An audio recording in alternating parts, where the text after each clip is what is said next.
Imagine a typical Tuesday morning in Accra. Inside this office sit two coworkers, Kwame and Ama, earning the exact same salary, sitting side by side. Yet their financial realities look different. Kwame is staring at his phone, visibly stressed as he counts down the days until his next paycheck. Ama is calmly reviewing architectural blueprints for a plot of land she is purchasing on the edge of town. While it might look like Ama has a secret advantage or a family inheritance, she doesn't. The force separating their bank accounts is within their control. It is a silent wealth drain, the cost of convenience. Wealth grows in the gap between what you earn and the tiny invisible daily leaks you choose to plug. It is determined less by the major salary negotiations you win, and more by these small, recurring choices. To see how these leaks happen, we have to look at how we spend money today.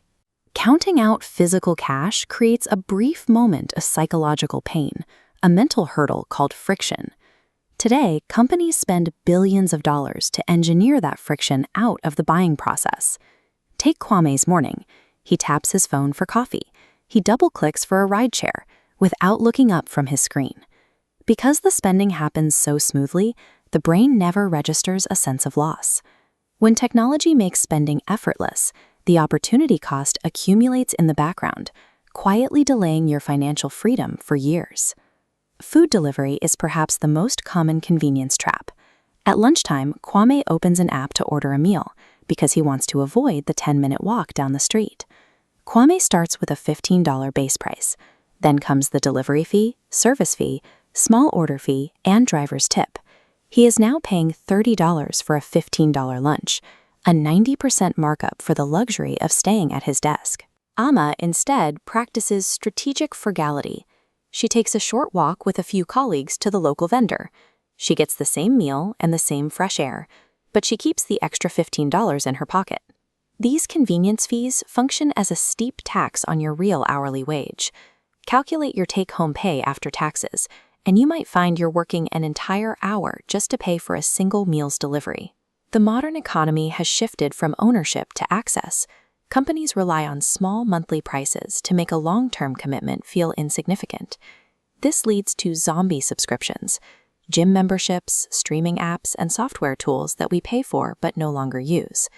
Because these charges are automated, they stay in the background of Kwame's life, siphoning money away without requiring his active permission.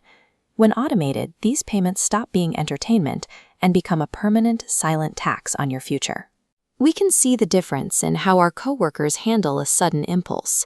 Both Kwame and Ama see an ad for a pair of sneakers they like.